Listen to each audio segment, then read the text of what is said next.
İnternet gələcəkdə su və elektrik qədər həyati ehtiyac olacaqmı? Pulsuz internet həqiqətən mövcud ola bilərmi? Əgər xidmət pulsuzdursa, əsl məhsul bizikmi? Şəxsi məlumatlarımız gələcəyin ən bahalı valyutasına çevrilirmi? Biz interneti idarə edirik, yoxsa internet bizi idarə edir?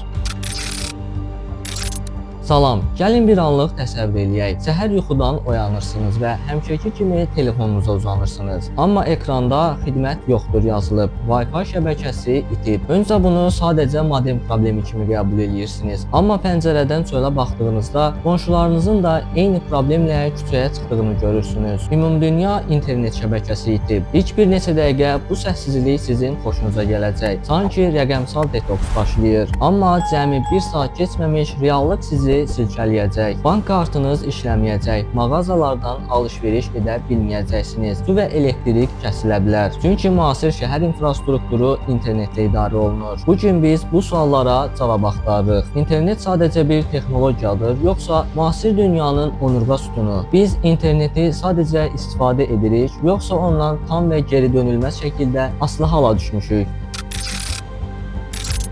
İnternet artıq çoxdan sosial şəbəkədə şəkil paylaşmaq mərhələsini keçib. O, dövlətlərin, nəhəng xəstəxanaların və qlobal maliyyə sistemlərinin mərkəzi sinir sistemidir. Niyə hər şey bu qədər kövrək bir bağa bağlanıb? Çünki sürət və səmərəlilik bunu tələb eləyir. Bugün Estoniya və Singapur digər ölkələrdən bir addım öndədir. Çünki onlar interneti xidmət deyil, dövlətin əsas infrastrukturu kimi qəbul ediblər. Estoniyada səs verməkdən tutmuş tibbi reseptlərin yazılmasına və vergi bəyannamələrinə qədər hər şey rəqəmsaldır. Bu, kağız üzərində gözəl görünür. Amma gəlin medalın digər üzünə baxaq. Bu qədər mərkəzləşmə böyük bir risk deyilmi? Bir gün həmin sistem çökərsə, bütöv bir dövlətin yaddaşı və funksiyası silinə bilərmi?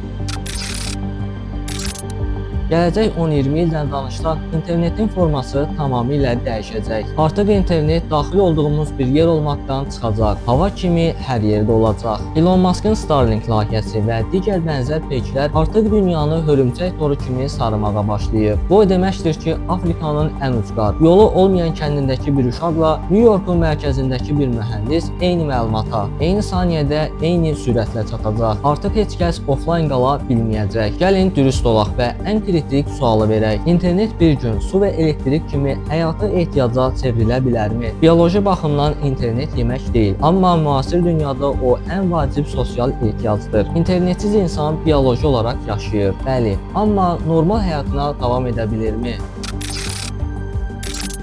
Bəs bu nəhəng sistemin gələcək xərclərini kim ödəyəcək? Əgər internet gələcəkdə hər yerdə olsa, pulsuz internet ideyası real ola bilərmi? Unutmayın ki, texnologiya dünyasında bir qızıl qayda var. Əgər hər hansısa bir məhsula pul ödəmirsinizsə, demək məhsul siz özünüzsünüz. Biz bugün pulsuz internet alətlərinin əvəzini ən dəyərli valyutamızla, yəni şəxsi məlumatlarımızla, davranış vərdişlərimizlə və ən əsası diqqətimizlə ödəyirik. Gələcəkdə bəlkə də birbaşa ödənişlər yox olacaq, amma biz daha çox şəffaflığımızı qurban verməli olacağıq.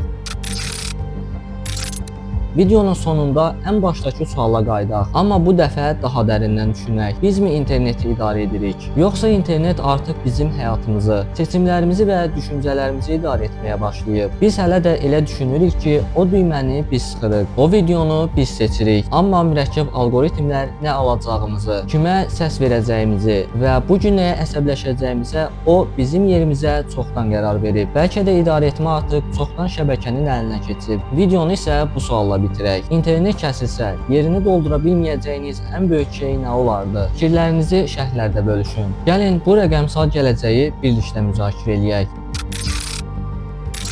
Videonu bəyəndinizsə bəyənməyi və gələn videolardan da xəbərdar olmaq istəyirsinizsə aşağıdan kanala abunə olmağı unutmayın. İzlədiyiniz üçün təşəkkürlər. Növbəti videolarda görüşənədək.